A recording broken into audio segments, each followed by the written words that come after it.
കാനായിലെ കല്യാണത്തിനെ പറ്റി ബ്രദർ പറഞ്ഞില്ലേ, അതെനിക്ക് വല്ലാണ്ട് ഇങ്ങനെ കഴിഞ്ഞ പ്രാവശ്യം കൂടിയപ്പോഴും പറഞ്ഞു. അത് അന്ന് കറക്റ്റ് ഇതുപോലെ അങ്ങോട്ട് പറഞ്ഞില്ല കഴിഞ്ഞ കൊല്ലത്തിൽ. ഇതിപ്പോൾ കുറച്ചും കൂടി ക്ലിയറായിട്ട് പറഞ്ഞു തന്നു. ഈ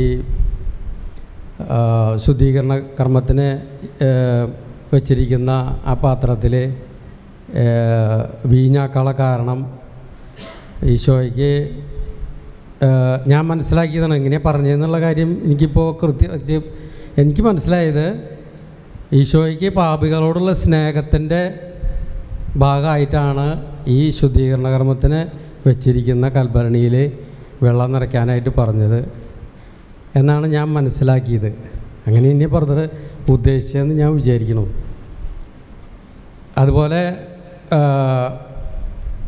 എനിക്ക് മനസ്സിലായത്, ഈ മാതാവിനെ, ഈ രക്ഷാകര പദ്ധതി മുഴുവനും മാതാവിൻ്റെ ഹൃദയത്തിൽ ആദ്യം മുതൽക്ക് ഉണ്ടായിരുന്നു എന്നുള്ളതിൻ്റെ തെളിവാണ് അവരുടെ വീഞ്ഞ് തീർന്നു പോയി എന്ന് പറഞ്ഞുകൊണ്ട് ഈശോയുടെ ആ പുതിയ നിയമത്തിൻ്റെ ആ തുടക്കത്തിൻ്റെ ആരംഭത്തിൻ്റെ, അല്ലെങ്കിൽ ഈശോയുടെ ഈ ആദ്യത്തെ അത്ഭുതത്തിൻ്റെ ഭാഗമായിട്ട്,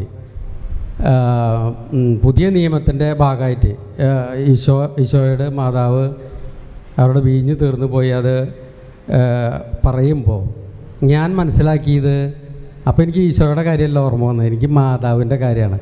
മാതാവ് ആദ്യം മുതൽക്ക് തന്നെ പറഞ്ഞു ഉത്ഭവഭാവമില്ലാതെ ജനിച്ച ഒരൊറ്റ ആളും മാതാവ് മാത്രമാണ്. അപ്പോൾ മാതാവിന് ഇത് വളരെ നേരത്തെ തന്നെ ഈ ദൈവിക രഹസ്യങ്ങളൊക്കെ അറിയാമായിരുന്നു എന്നുള്ള ആ ഒരു ചിന്തയിലേക്കാണ് ഞാൻ മനസ്സിലാക്കിയത്. പിന്നെ പഴയ തോൽക്കൂടും പുതിയ തോൽക്കൂടൊക്കെ നമ്മൾ ഈ ബ്രദറിൻ്റെ ധ്യാനം കേട്ട് എനിക്കറിയാം. ഇപ്പം എന്താ അവസ്ഥ എന്ന് വെച്ച് കഴിഞ്ഞാൽ, ടി വി തുറന്നു കഴിഞ്ഞാൽ ഏതെങ്കിലും ഒരാൾ വചനം പ്രഘോഷിക്കുന്നുണ്ടെങ്കിൽ ഉടനെ ഞാൻ വേറെ വഴിക്ക് പോകും. അപ്പോൾ എൻ്റെ ഭാര്യയും കുട്ടികളും പറയും, വചനം പ്രസംഗിക്കണമെന്ന് കേൾക്കണില്ലേ? അപ്പോൾ എനിക്ക് തോമസ് പോളാണെങ്കിൽ എന്നെ വിളിച്ചാൽ മതി എന്ന് പറയും. ടി വിയിൽ തോമസ് പോളിൻ്റെ വചന പ്രഘോഷണമാണെങ്കിൽ മാത്രം എന്നെ വിളിച്ചാൽ മതിയെന്ന്. ഇത് ഫരിസേനേറ്റിലും വലിയൊരു അസുഖമാണെന്ന് എനിക്കിപ്പോൾ തോന്നുന്നുണ്ട്. കാരണം വേറെ ആരെയും വചന പ്രഘോഷണം ഉണ്ടെങ്കിൽ എനിക്ക് താല്പര്യമില്ല. അപ്പോൾ എനിക്കൊരു തോന്നില്ല, ഇവർ വചനം വ്യാഖ്യാനിക്കണമൊന്നും ശരിയാവില്ല, എനിക്ക് തോമസ് പോൾ വ്യാഖ്യാനിച്ചാൽ മാത്രമാണ് ശരിയാവുള്ളൂ, അതാണ് ശരി എന്നുള്ളൊരു ധാരണ എൻ്റെ ഉള്ളിൽ വന്നിരിക്കുക. അത് ശരിയല്ല എന്ന് എനിക്ക് തോന്നുന്നുണ്ട്. പക്ഷെ അതെനിക്ക് ഈ ഫരിസേനയിൽ അക്രമമായിട്ടുള്ളൊരു സ്വഭാവമാണെന്നൊരു സംശയമില്ല, അതങ്ങനെ തന്നെയാണെന്ന് എനിക്ക് തോന്നുന്നുണ്ട്. ഒരു കൽഭരണിയാമെൻ്റെ ഉള്ളം പാപജലം പൊതുവീഞ്ഞാക്കണേ, അവരുടെ വീഞ്ഞേ തീർന്നു പോയി എന്ന് പുത്രനോടൊന്ന് ചൊല്ലിടണേ. അമ്മേ അമ്മേ അമ്മേ അമ്മേ, കുരിശിൽ നിന്നു ഞാൻ ഈ സ്വരം കേട്ടു, ഇതാണ് അതെ, ഇത് പാടിയിട്ട് കുറച്ച് കൊല്ലങ്ങളായി. എനിക്കിത് പകൽ മുഴുവനും വീട്ടിൽ വന്നിരുന്ന് പാടലാണ് പണി.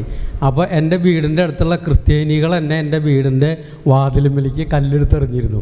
ഈ പഴയ പാട്ടുകൾ മുഴുവനും വീട്ടിൽ പകൽ സമയത്ത് പോലും ഇരുന്ന് പാടി കൈയടിക്കുമ്പോൾ ഈ ശബ്ദം കേട്ടിട്ട് ദേഷ്യം വന്നിട്ടാണ് കല്ലെടുത്തെറിഞ്ഞിരുന്നത്.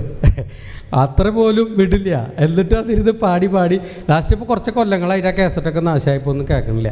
എനിക്കൊരാഗ്രഹം കൂടി ഉണ്ട്, ഈ പഴയ പാട്ടുകളും കൂടി ഉൾപ്പെടുത്തിയിട്ടുള്ള ഒരു കാസറ്റ് ഇറക്കണമെന്ന് ഒരു ആഗ്രഹമുണ്ട്. അതും കൂടി ഒന്ന് പറയാണ്. നന്ദി, ദൈവത്തിന് നന്ദി.